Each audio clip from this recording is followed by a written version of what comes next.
Amém, amém. Bom dia, meus irmãos. Tudo bem? A minha oração hoje é que o poder de Deus se aperfeiçoe na minha fraqueza. Porque as pernas, o cansaço hoje está pegando. Mas vai dar tudo certo, porque Deus é bom. Mas essa é a minha oração nessa manhã, que o poder de Deus se aperfeiçoe na minha fraqueza. E aí, é isso. Nós estamos começando uma nova série aqui. Vou só dar uma pescada aqui sobre expansão com esse tempo do treinamento de impacto e vai falar esse mês sobre o reino de Deus. E aí essa bendita pessoa, meu amigo, pastor Rodrigo Assis, acho que estava assim, sem muitas coisas na mente. Amiga, venha, eu não tenho como, venha, enfim. Mas a gente entende que a gente precisa fazer aquilo que Deus quer que a gente faça. Então, a gente não se governa, a gente não manda em nós mesmos. Então, estamos aqui para servir os irmãos na nossa fraqueza. Bom, então, nesse primeiro domingo, a proposta é falar sobre o que é o reino. Tá? Então, a gente vai pensar um pouquinho sobre o que é o reino de Deus. Então, a galera da Siga-me, que já está aí, já tiveram aí, acho que 3, né, Tati? Umas 3 aulas para falar sobre esse tempo.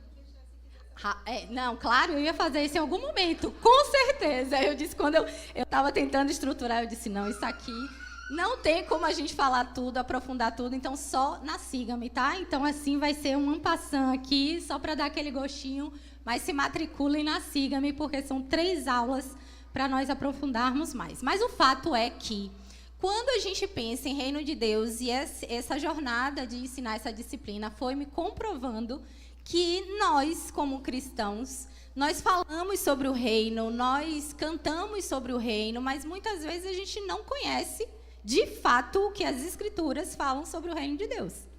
E aí a gente abre Mateus e vê João Batista e vê João, e a gente começa, um fala de reino de Deus, outro fala de reino dos céus, e aí a cabeça dá um bug. Jesus diz que o reino está entre nós, o reino já está vindo, e aí a coisa vai ficando mais complexa e às vezes a gente tem essa dificuldade.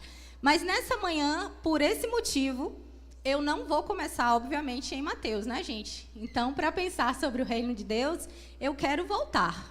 E eu tenho essa dificuldade de pegar um texto e ficar apenas nele e tentar construir um pensamento com base em um texto apenas. Então, nós precisamos sempre voltar. A gente teve uma época que eu fiquei muito em conflito, assim, porque a gente falava muito, eu quero fazer o que Deus está fazendo, e eu ficava, meu Deus, o que Deus está fazendo? Porque para eu cooperar com isso, eu preciso entender. Porque eu não vou, é como você entra, por exemplo, em um lugar e a pessoa está contando uma história, está lendo um livro e você já pega do meio para o fim, você não entende a história. Então, não tem como a gente ter esse conhecimento de quem Deus é tão fragmentado como muitas vezes nós cristãos, e eu me incluo nessa jornada, porque eu tenho muito tempo de crente e há pouco tempo vindo para a Casa Farol, fazendo escola da cidade, fazendo a Siga-me, que as coisas foram clareando mais. Glória a Deus por essa igreja que está fazendo aniversário.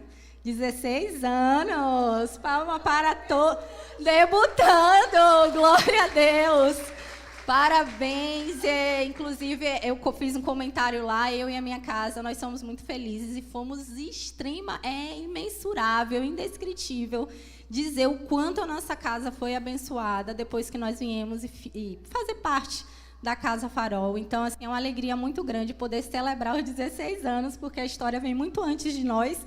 Glória a Deus por isso. Mas hoje nós fazemos parte, somos muito gratos a Deus por essa casa. Então, nós vamos ver, se nós voltarmos na história, nós vamos começar a pensar o que é o reino de Deus. Essa é a frase que tem que ficar na nossa mente. Porque tudo que vai ser construído vai buscar responder essa pergunta. O que é o reino de Deus? E quando a gente pensa no reino, a gente tem que pensar que, no princípio, criou Deus os céus e a terra. E quando a gente pensa que Deus, quando tudo estava um caos, tudo estava desordenado, quem aparece em cena na primeira frase do texto é, no princípio, Deus. Depois que Deus é citado na história, vem o que Deus está fazendo. Mas no princípio, Deus. Então, para pensarmos e respondermos o que é o reino de Deus, nós precisamos nos lembrar que a Escritura aponta que existe um Criador. Antes de tudo, ele já era. Antes de nós olharmos todas as coisas que Deus criou, ele já era. Então, pensar em reino de Deus não pode pensar em tempo, porque Deus não está restrito a nenhum tempo. Deus não está preso ao tempo, ele está para além desse tempo. E aí a gente vai vendo que Deus, nos Salmos que eu quero citar, se alguém quiser projetar, acho que é até legal. Um salmo que eu escolhi para a gente começar a pensar diz assim, Salmo 115, 16. Diz o seguinte: os céus pertencem somente ao Senhor, mas a terra ele deu aos seres humanos. Beleza. Deus criou todas as coisas e ele estabeleceu ordem, mas na terra ele escolheu governar por intermédio do homem. Ele diz, eu vou criar todas as coisas, ele preparou tudo, e quem ele botou na cena? O homem. E o que ele disse ao homem? Você vai governar em meu nome. Então, essa autoridade que o homem exerce na terra é uma autoridade secundária, não é uma autoridade primária. Tá? Então, as ideologias humanistas aí, que o homem vai trazer a salvação, que o homem está no centro, que o progresso vai acontecer por meio do homem, não dá certo, não coincide, não tem nenhum alinhamento com a Escritura, certo? Deus coloca o homem na sua criação para governar, e essa autoridade é secundária. Esse governo seria exercido por intermédio de um relacionamento entre o homem e Deus. Então, Deus aparecia no cenário da sua criação, no seu reino, e aí a gente vai pensar o primeiro ponto, que o reino de Deus começa a aparecer na sua criação. Deus cria um cenário para governar sobre aquela região, e Deus coloca esse homem para governar ali. Então, vamos pensar nisso. Então, ele confere a esse homem uma autoridade representativa. E isso é fundamental, porque isso vai modelar a forma com que a gente governa tudo aqui na Terra. Como a gente se relaciona no casamento, como a gente se relaciona com os filhos, nós não somos donos de ninguém, de nada. Nós exercemos autoridade que foi delegada por Deus. Porque o meu marido não me pertence, eu não pertenço a ele no sentido dele ser um dono exclusivo. Eu pertenço a Deus. Ele pertence ao Senhor. E com base nisso, nós pertencemos um ao outro. Tá? Então, primeiro lugar, Deus. Mas qual era o plano de Deus nesse cenário, nesse tempo? Deus queria que esse homem gerasse filhos e filhas e povoasse toda a terra, e que essa família que fosse crescendo fosse um único povo, e sobre esse povo ele governasse. Então, aí a gente já pode ir expandindo a perspectiva do reino de Deus. Existe um rei, existe um território, existe um povo. E Deus estabelece o seu reino com essa perspectiva de que ele governaria sobre aquela região, e também, claro, que essa região ela ia crescer, porque o homem ia povoar toda a terra, mas a priori ali no Jardim do Éden. E ele iria governar sobre todas as famílias da terra. Mas a gente sabe, isso aqui é uma introdução, tá? A gente sabe que a história teve ali um cenário fatal, que é a queda. E a gente sabe o que foi que aconteceu. O homem se rebelou. E o homem olha para Deus e diz assim, eu não quero me submeter a você. Eu quero ser semelhante a você. Eu quero tomar as minhas próprias decisões. Você é soberano. E você faz o que você quer, na hora que você quer, na hora que você diz, acontece. E eu quero ser igual a Deus. Então, eu vou decidir que mesmo que você tenha estabelecido no reino uma lei, e que lei foi essa? Deus falou para o homem, você pode comer de tudo que está aqui. Você vai nomear os animais, você vai cultivar, você vai guardar, mas você não vai comer da árvore do conhecimento do bem e do mal. Adão e Eva voluntariamente decidem quebrar o pacto, quebrar a lei e se unir a uma rebelião que já havia começado através da vida de Satanás e os demônios. Eles se uniram a essa rebelião. E agora o homem não mais está nesse lugar seguro, nesse reino de amor nesse reino de Deus e ele passa a pertencer ao reino das trevas, ao império, melhor dizendo, das trevas. Então, esse homem, ele perde esse lugar, ele perde essa posição e ele sai dessa esfera de reino de Deus. Na esfera no sentido não territorial, mas no sentido da lei, ele quebra um adultério. A gente poderia chamar isso, inclusive, de adultério. E o homem rejeitou essa autoridade secundária de Deus. Ele queria ser autoridade. E ele decidiu. E aí há essa rebelião ali, essa influência do pecado entra no mundo. E agora Adão e Eva já não estão mais sobre o domínio de Deus. Agora eles passaram a viver sobre o domínio e a influência do mal. E o pecado entra e cria toda uma desordem nesse reino. E claro, engraçado que a gente pensa que no Antigo Testamento não há graça. E aí, quando a gente vê Adão e Eva pecando, quem aparece na cena? Quem vai de encontro a Adão e Eva? Quem faz esse movimento de ir? Deus. E Deus vai até um homem porque existia uma lei, e Deus era soberano. Ele podia dizer assim, cara, não quero mais conversa com você. Apartai-vos de mim já, nesse momento, malditos de meu pai. Mas não, Deus aparece na cena e chama Adão. Adão, onde você está? Porque o nosso Deus é um Deus que procura, que busca o pecador. Essa é a missão de Deus, a missão do Messias, a missão da igreja, buscar, resgatar pecadores. E no Éden, em Gênesis, a gente já vê o nosso Deus fazendo isso. Então, o que Deus está fazendo? Qual é a obra de Deus na terra? A gente já respondeu. Às vezes a gente não sabe o que Deus está fazendo. A obra de Deus é resgatar pecadores para o seu reino. Essa é a missão de Deus, essa é a missão que Cristo veio executar aqui. E essa deveria, ou melhor, deve ser a nossa missão maior, primordial, a base da nossa fé deveria se movimentar nesse sentido. Então, nós avançamos, ok? Na história, vamos avançando um pouco e a gente vai ver que o reino de Deus, essa palavra reino, não aparece no Antigo Testamento. Mas a gente vai ver que toda a narrativa que aparece ali, tanto na Torá, em todos os livros, é exatamente essa ideia presente de uma atividade profética que revela uma consciência de que Deus é rei.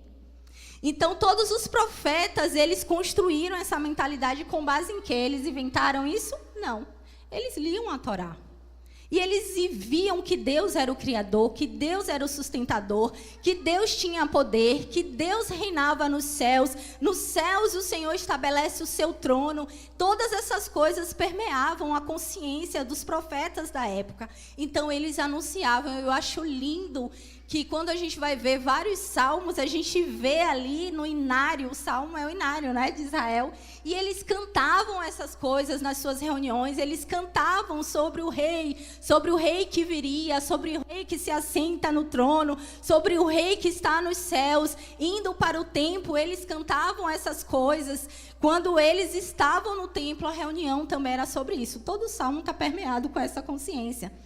Mas se você quiser anotar aí, quiser aparecer, de repente, nós temos algumas referências, que é o Salmo 103, 19. Se aparecer aí, vocês podem acompanhar comigo. O salmista vai dizer, o Senhor tem estabelecido o seu trono nos céus, e o seu reino domina sobre tudo. De onde vem essa ideia, gente? De onde vem essa ideia que o Senhor tem um trono nos céus, e nesse lugar que fala sobre um lugar nos céus, o seu reino domina sobre tudo.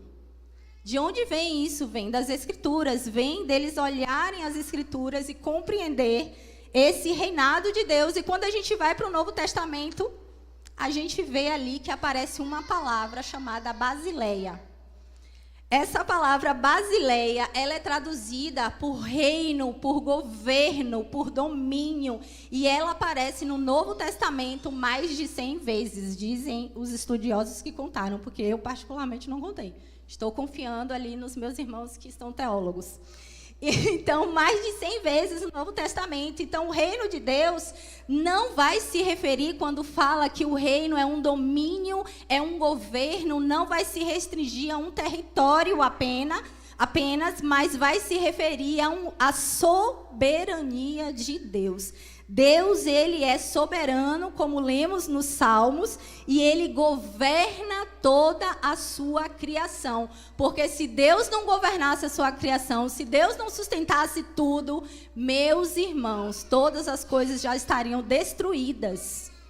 Pense aí se Deus, de repente, decide alterar a movimentação das ondas do mar.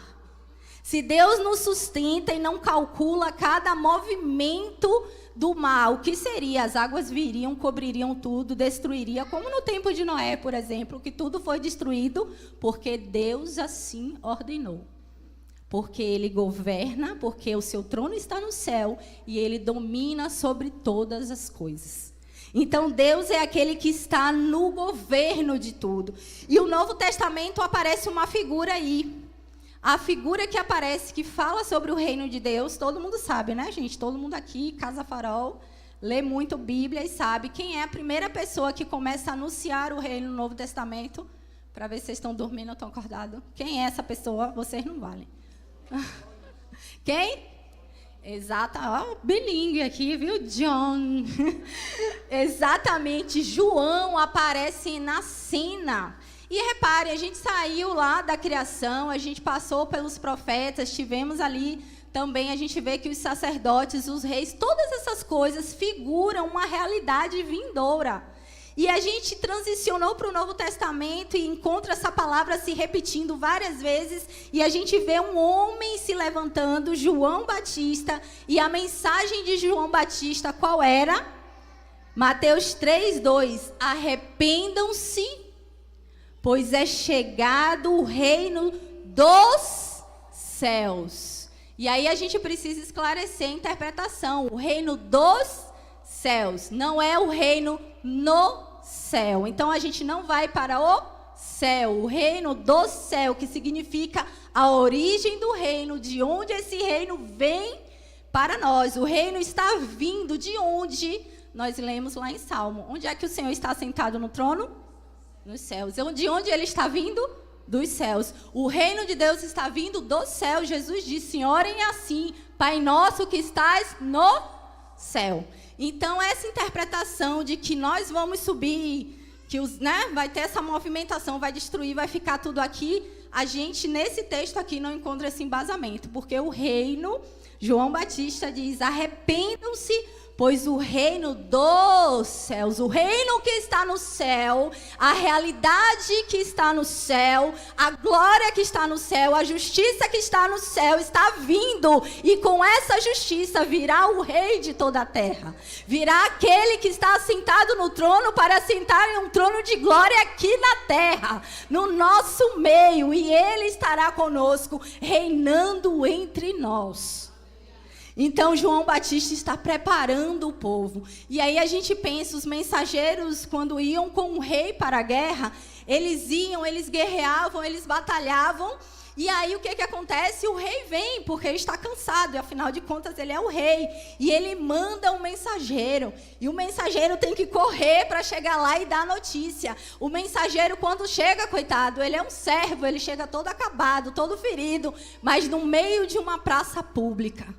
Esse mensageiro vai gritar: ei, reúna todo o povo, tem uma mensagem a proclamar, o rei venceu e ele está vindo, ele voltará. E todo o povo se alegrava com a notícia desse mensageiro. Esse é João Batista.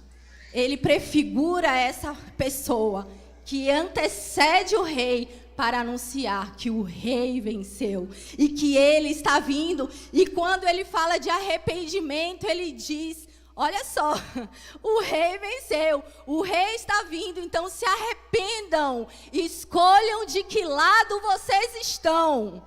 É hora de mudar as estruturas, é hora de mudar de vida. Arrependimento fala sobre mudança de vida para uma nova realidade. Então, aqueles que não se arrependem, porque aqui o arrependimento vai falar sobre uma entrada em um lugar que nós vamos acessar. É uma porta que se abre. Sem arrependimento, não tem como entrar no reino. Nós não podemos acessar o reino, nós não podemos acessar o rei, nós não podemos usufruir das bênçãos que estão reservadas para os súditos. Reparem, se uma pessoa vem de uma nacionalidade para outra, ela pode entrar. No Brasil eu já não sei, né? A gente sabe que aqui a gente tem uma realidade assim meio complicada. Mas geralmente, vamos trabalhar com regras. Geralmente, se uma pessoa vem de um país para o outro, ela pode simplesmente entrar. Se nós quisermos visitar Candre, em Massachusetts, nós podemos simplesmente dizer, estamos indo? A gente pode fazer isso?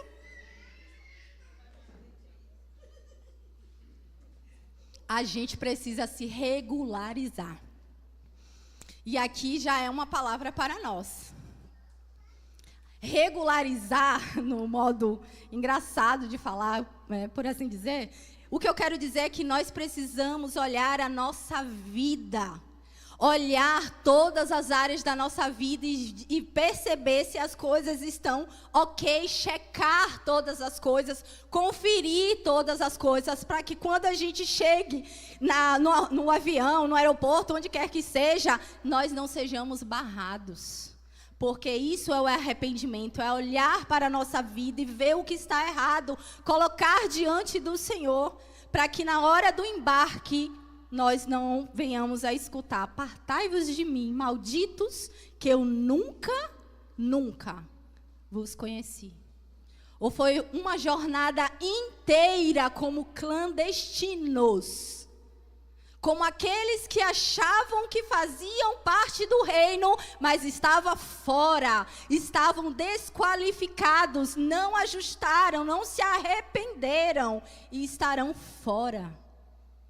E isso me causa um temor, e isso me causa um desespero. Se isso não nos causar um desespero, um temor, eu não sei mais o que vai nos causar. O nosso coração está cauterizado.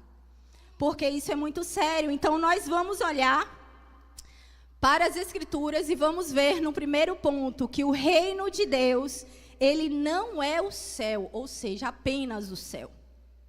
O céu faz parte desse reino. O céu é o lugar de onde vem esse reino, não para onde a gente vai. O rei vem nos encontrar. O que Deus fez no jardim, gente, foi encontrar Adão. O que Deus está fazendo? Se preparando para se casar. Ele está no salão e não está vindo a hora de ver a noiva gloriosa, adornada. Deus está fazendo isso. Ele está preparando uma noiva santa, está qualificando essa noiva. Ele não vai se casar com qualquer uma. Ele não vai se casar porque ele é santo, ele é íntegro, ele é verdadeiro, ele é justo, ele é perfeito, ele é tão lindo que ele não pode se casar com uma mulher feia. Feia no sentido do pecado, né, gente? Obviamente, pelo amor de Deus. Então, o reino de Deus não é esse lugar que nós estamos indo. O reino de Deus também não se restringe à terra. Aí, se Deus está vindo, então a gente tem que construir tudo aqui. Tem que ter uma casa top com piscina para receber o rei. Não, pare de gastar o seu tempo. Pare de gastar. Ele é o rei de toda a terra. Ele criou todas as coisas. Nada que a gente possa fazer para seduzi-lo, se não nos arrependermos, se não sermos pobres em espírito, irá atrair o olhar dele para nós. Nada. E aí a gente precisa entender que reino eu estou fazendo parte. Se eu estou fazendo parte do reino de Deus, ou se eu estou fazendo parte do reino do Deus desse presente século. E sabe qual é o rei do presente século? Eu vou dar nome a ele se chama progresso. E muitas vezes a gente acha que está servindo a Deus e nós estamos servindo ao progresso. Fazendo tudo para progredir, fazendo tudo para ter, fazendo tudo para crescer. Porque esse é o nosso Deus, chamado progresso. se nós fazemos tudo, se a nossa agenda está em função de um desenvolvimento pessoal, de um crescimento, de ter riquezas, grandezas e ser alguém, esse não é o reino de Deus e esse não é o rei que a Escritura fala. O Deus do presente século, cada época ele se prefigura com um novo formato. E nesses dias ele está se formatando como progresso. Você precisa vencer, você precisa conquistar, você precisa ter, você precisa disso melhor, você merece, você pode, então trabalhe mais.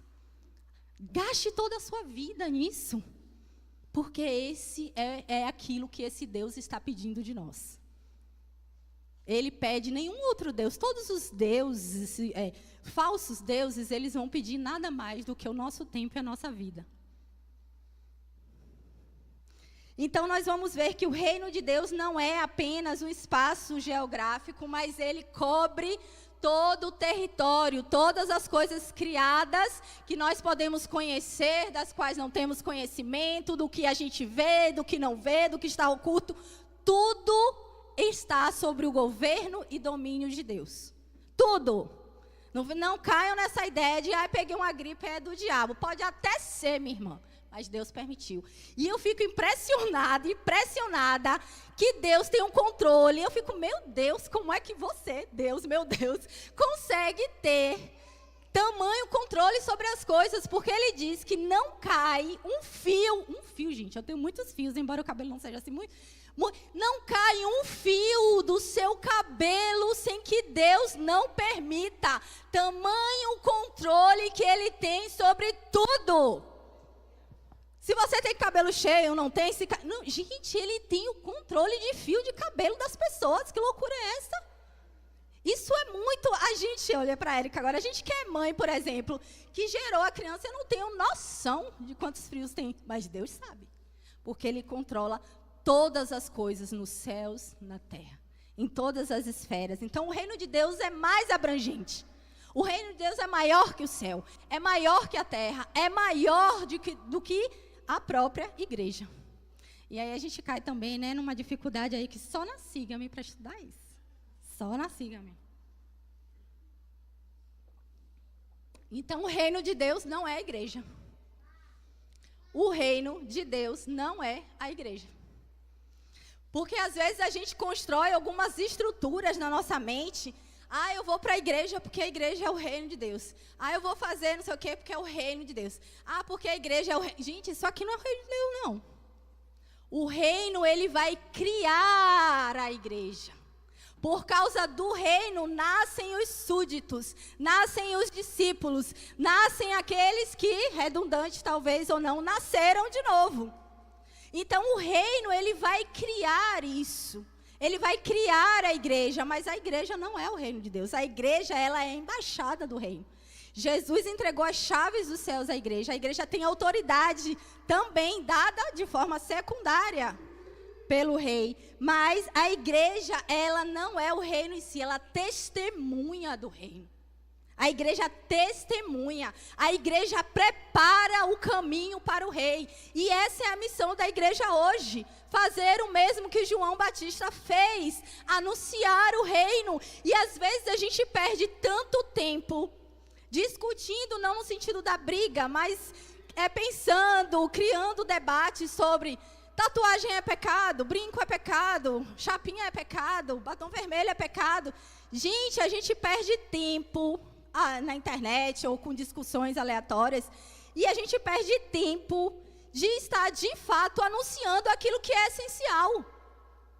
Debatendo com um colega no trabalho, a bebida é pecado ou não é. A gente entende que essas coisas precisam ter um fundamento ali que norteia a igreja, ok. Mas na Bíblia a gente não vê Jesus perdendo tempo falando sobre essas coisas. E a gente gasta um tempo querendo, não porque isso é pecado, não é porque isso, mas a gente não gasta tempo pregando o que deve ser pregado, que é o arrependimento. E aí, eu recebi um vídeo da minha mãe, inclusive, tomara que ela não esteja, acho que não vai ver, não. Minha mãe mandou um vídeo para mim, Deus abençoe o dia de vocês, não sei o que, coisa de mãe, todo dia de manhã, todo dia, pontual. Glória a Deus que minha mãe, né, tá ali viva, me abençoando. E aí mandou um vídeo de uma figura, que eu não vou citar o nome, popular, muito popular, que atrai inúmeras multidões, do estádio, lá, caixinha de fósforo.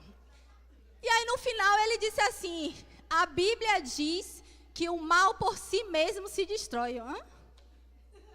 Eu disse, poxa, mãe, na hora de eu sair, eu vou ter que dizer para a senhora que isso aí é engano. Eu pensando no banheiro, inclusive. Aí eu escrevi, mãe, isso não está na Bíblia não, viu? Essa última frase não existe e tal, não sei o quê. Gente, a gente perde tempo ouvindo gente que não sabe nem o que está falando. Ouvindo podcast, vendo coisa na internet, a gente está perdendo o que é essencial da missão da igreja, que é pregar o arrependimento, anunciar que o rei está vindo. Ele está vindo. Sabe por que a gente perde tempo? Porque a gente não está vivendo crendo nisso. Porque se a gente, de fato, quando a igreja entender que essa é uma realidade, a gente vai falar mais, a gente vai pregar mais, a gente perde tempo porque a gente acha que vai demorar. Ah, acho que não é agora não, então vou gastar meu tempo fazendo outras coisas. Gente, a gente às vezes não tem consciência disso, tá? Você disse, Lins, não sou eu essa pessoa. Às vezes a gente não tem consciência, mas a forma com que a gente vive denuncia a nossa consciência. A forma com que a gente vive denuncia o que é que a gente acredita. Então, ok, Jesus, ele aparece aqui, eu quero ler com vocês Colossenses 1,13. Diz o seguinte, Jesus também, ele vem depois de João Batista, né? Eu não citei isso, mas Jesus, após ser batizado, Jesus entra numa guerra ali cósmica com Satanás no deserto. E aí Jesus é tentado ali, aquela guerra, come pão, joga não sei o que, pão, o reino é esse, não sei o que. Jesus nem só de pão viverá o homem. Jesus vence Satanás ali no deserto e Jesus começa a anunciar o quê? Vocês vão prosperar em todas as coisas. Vocês são lindos, vocês são incríveis, vocês são um alvo da vida, do mundo, estão no centro. E eu vim porque vocês, assim, sem vocês eu não vivo. Eu vim porque vocês são demais. Não é isso que Jesus fala. Jesus não pega o homem e põe o homem no pedestal, não. Jesus começa a dizer o quê? Arrependa, porque também é chegado, também é um acréscimo meu. Arrependam-se, porque é chegado o reino dos céus. Essa é a mensagem do Messias. O Messias começa a pregar falando sobre arrependimento. E às vezes a gente não quer ouvir essa pregação. A gente só quer ouvir que vai dar certo. E o dar certo não é necessariamente o que o progresso está nos dizendo. Muitas vezes o dar certo significa estar no deserto. Esse era o plano de Deus ao tirar Israel do Egito. Israel no deserto, passando por muitas aflições. Isso é dar certo. Esse evangelho triunfalista, esse evangelho coach, isso que está sendo pregado não é o reino de Deus, não é o que Deus está fazendo. Deus não está trabalhando para nos fazer progredir no sentido natural e material. Ele está trabalhando para resgatar pecadores para o seu reino, porque Ele virá e Ele vai descer aqui, estabelecer o seu trono no nosso meio, e só farão parte aqueles que já se arrependeram e que já se submeteram ao reino dele. E aí Paulo vai dizer aqui que Jesus, em Colossenses 1,13, pois Ele nos resgatou do domínio das trevas e nos transportou. Esse transportar significa que eu tiro algo de um lugar e levo para outro. Ele nos tirou do império das trevas e nos resgatou. Por que que Ele fez isso? Porque no Éden nós deixamos o reino para nos submeter ao domínio do pecado, ao domínio de Satanás. E o interessante aqui que eu acho Paulo é uma das minhas inspirações. Ele fala aqui domínio das trevas. Ele não usa o termo reino, porque só há um rei. O domínio que há nas trevas é um reino usurpador, que rouba aquilo que não é dele. Nós pertencemos a Cristo. Ele é como um parasita que se alimenta do pecado das pessoas. Mas Ele não é o rei. Na medida em que as pessoas se submetem ao seu reino, alimenta o império das trevas. Mas o império das trevas é um parasita que está encostado ali no reino. Quem pecar, ele puxa para o seu lado.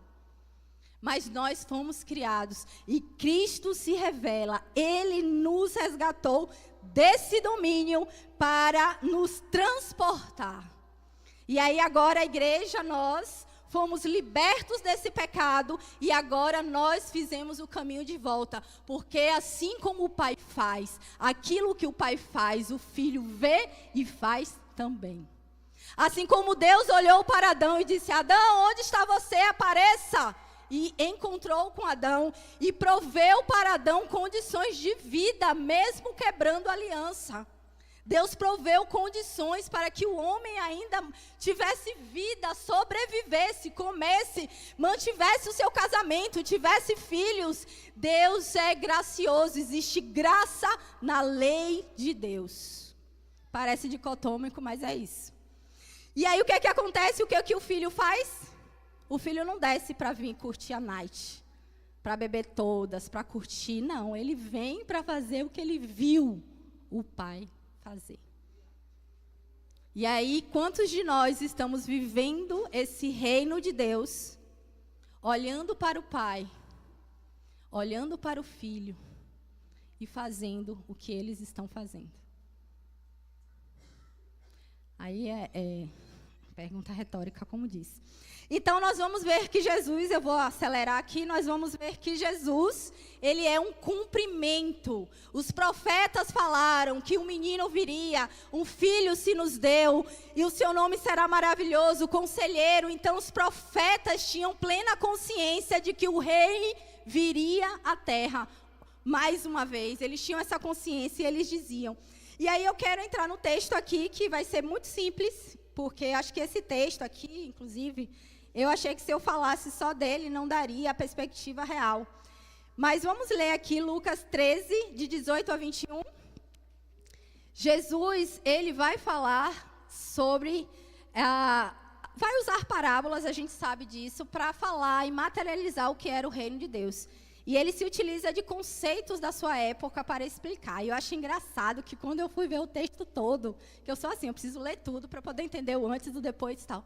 Gente, a coisa estava pegando, eu digo, o pau estava quebrando aqui nesse capítulo, Lucas 13.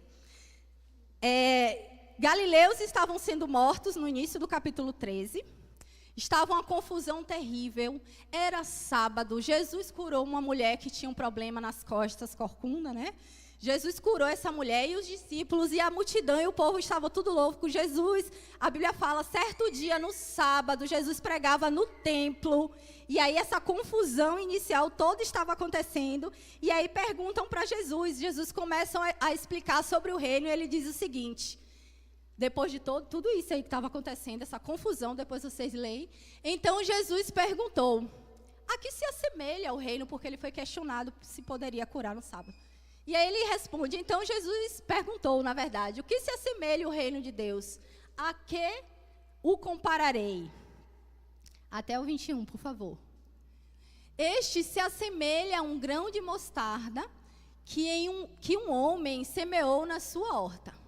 Ele cresceu e se tornou uma árvore, e as aves do céu fizeram ninhos nos seus ramos. 21. Mais uma vez, ele perguntou, o que compararei o reino de Deus? É como um fermento que uma mulher pegou e misturou com 3 sacos de farinha e toda a massa ficou fermentada. Ou seja, Jesus está aqui tentando explicar às pessoas, o que vocês estão pensando que é o reino de Deus? Hoje é sábado, eu estou aqui no templo, eu estou pregando, mas vocês estão achando o quê? Que confusão vocês estão fazendo? Eu vou esclarecer para vocês, usando algumas figuras de linguagem, contando uma parábola, que nem a gente quando está estressado, quer que eu desenhe? Não sei se vocês às vezes têm esse sentimento. Então, Jesus vai falar sobre uma realidade aqui presente do reino de Deus. E ele vai pegar aquele grão de mostarda que na época... o conhecimento aqui era a menor semente, e ele começa a dizer, olha, o reino de Deus é igual a uma semente de mostarda, ou seja, a menor semente da época, do que se entendia na época. E esse grão de semente, ela vai crescer, e vai crescer. Parece algo tão insignificante, eu nunca tinha visto um grão de mostarda, alguém levou em uma aula de EBD, ou culto Kids, não me recordo. Eu disse, deixa eu ver, quero pegar para ver, porque eu nunca tinha visto. Gente, realmente é minúscula. E Jesus está dizendo para eles, olha, o que vocês acham aqui, que é algo insignificante, que é algo que não tem sentido, que é algo que não tem valor, o reino de Deus é como essa semente, porque ela vai crescer, ela vai tomar forma, ela vai virar um grande arbusto e ela vai alimentar os pássaros dos céus. Jesus dizia, vocês estão achando que o reino de Deus é tão pequeno, essa mentalidade de vocês, que eu não posso curar no sábado, que não é lícito fazer o bem no dia do sábado? Vocês acham que o reino de Deus não vai haver pessoas sendo mortas? Porque o início fala que vários galileus estavam sendo mortos e pegavam os sangues, era uma coisa assim esquisita. Vocês estão achando que vocês não vão sofrer? O reino de Deus ele é insignificante, mas o impacto que ele causa na vida de cada um de vocês é estrondoso. Pessoas vão morrer por causa do evangelho. É uma obra, um mártir, isso é grandioso, mas tem gente que vai passar por outras aflições e que parece não haver sentido, mas o Senhor está dizendo, isso vai crescer. O reino de Deus começou com um homem pobre, porque Maria e José não tinham grandes recursos, ele nasceu em um lugar de muita pobreza. Jesus passou 30 anos vivendo uma vida comum, para chegar o momento em que ele começa o seu ministério. Parecia qualquer um, gente. Parecia, imagine, voltam lá, imagina esse tempo. Jesus sendo criado, vivendo uma vida comum, subindo e descendo. Talvez a mãe ou alguns coleguinhas davam cascudo nele, passava a rasteira e jogavam ali. Uma pessoa comum. E de repente, aquilo que é comum, aquilo que é insignificante, começa a anunciar o arrependimento. Aquele rei anunciado invade a presente era perversa e começa a pregar o arrependimento, a curar, a libertar, a trazer vida àqueles homens. Então esse reino é inaugurado através de Jesus, e Jesus inaugura um tempo de salvação.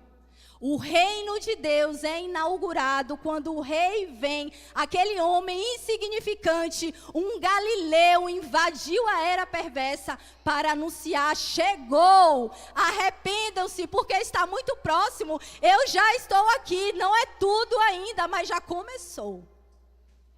O reino de Deus está entre vocês, porque eu estou aqui. E os sinais que eram manifestados ali na vida de Jesus, no ministério de Jesus, era a prova da realidade do reino de Deus. Porque no reino de Deus não tem enfermidade, não tem ninguém corcundo, não tem ninguém com dificuldades físicas, locomotivas, não há morte, não há fome, não há tristeza, não há dor. Ele estava prefigurando, trazendo a presença do futuro para o presente. Jesus trouxe para nós, inaugurando o reino dele, como algo que parecia simples, pequeno, um homem com uma comitiva de 12. Fez um rebuliço na história. Até hoje, mesmo os secularistas, humanistas, ateístas, ainda na história, colocam antes de Cristo e depois de Cristo. Porque ele marcou a história. Então Jesus compara o reino a esse grão. É como se ele dissesse, se preparem, porque aquilo que para vocês é pequeno, aquilo que para vocês não tem valor, não tem significado, vai crescer, vai tomar forma, vai tomar estrutura e vai vir esse tempo. Talvez hoje vocês vejam um grão de mostarda, mas eu vos digo, vai crescer, vai tomar forma a ponto de alimentar as árvores dos céus. Meu Deus, essa é a realidade, mas aqueles homens naquela época não entendiam. E Jesus vai mais uma parábola e diz, a parábola do fermento. E aí a gente fala sobre coisas que a gente conhece, né? Mulher na cozinha, bolo, essas coisas a gente entende. Se você começa a mexer em alguma massa e você deixa cair um pouco de fermento e diz, ai meu Deus, tem que tirar, botei demais, já era. É isso que Jesus está dizendo aqui, olhe. O fermento é algo que transforma uma realidade de dentro para fora. E o efeito do reino, do evangelho do reino, é irreversível. A gente prega para alguém, achar a pessoa não está nem aí, não recebeu, não chorou. Porque essa é a mentalidade pequena nossa.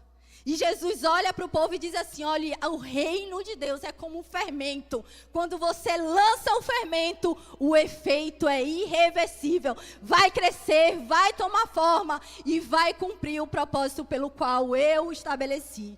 Então nós devemos falar em tempo e em fora de tempo. Porque essa é a promessa do reino de Deus. E por fim, nós vamos ler um texto de Apocalipse 21. Já estou terminando. Apocalipse 21, de 1 a 5. É a última.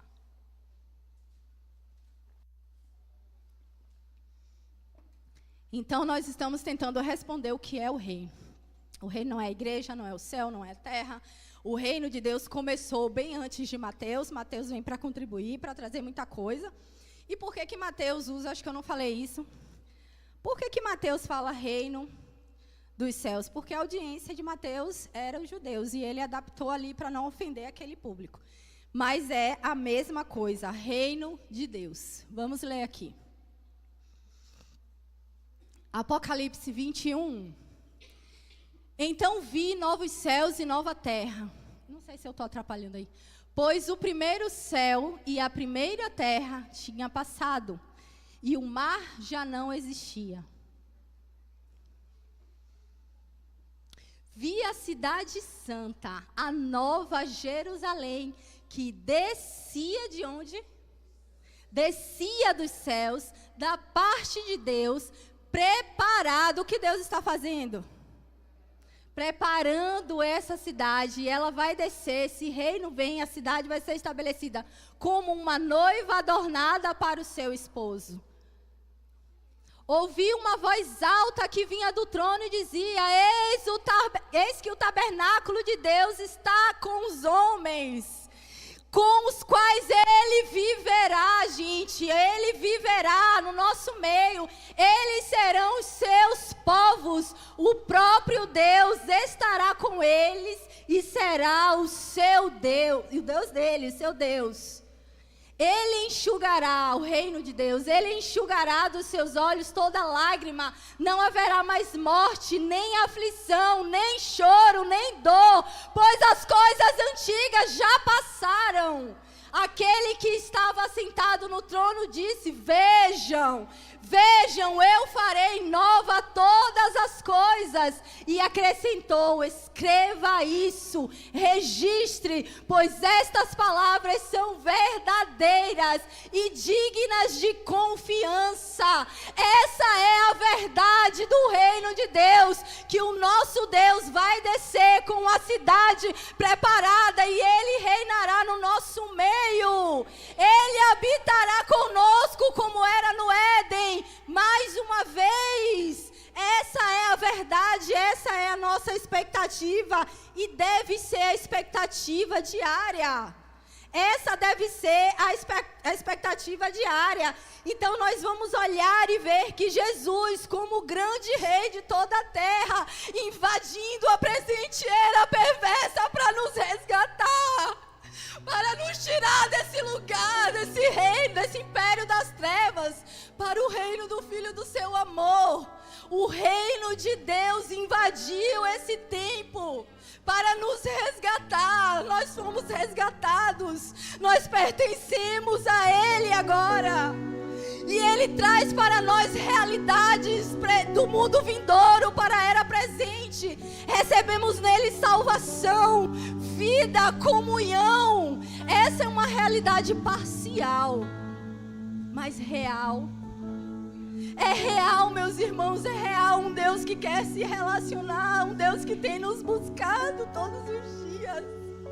O Senhor tem olhado a terra e nos buscado todos os dias. Onde nós estamos? Onde nós estamos? Qual é o Deus que nós estamos servindo nesses dias? Qual é o Deus que nós estamos servindo nesses dias? Ele revelou a nós o seu reino. Ele revelou a nós a sua salvação. Ele revelou a nós o seu amor. Por que que ele fez isso? Para levantar um povo que vivesse debaixo do seu reino, debaixo do seu poder, que se dobrasse a ele e que vivesse na presente era como arauto dizendo: ei, eu vi o rei, ele está sentado em um trono de glória, ei, ele está vindo, ei, precisamos nos submeter a ele, ei, ele é o rei, o único rei de toda a terra, não há outro. Essa é a verdade, essa é a verdade que governa os céus, essa é a verdade que governa a terra. Pai nosso que estás nos céus,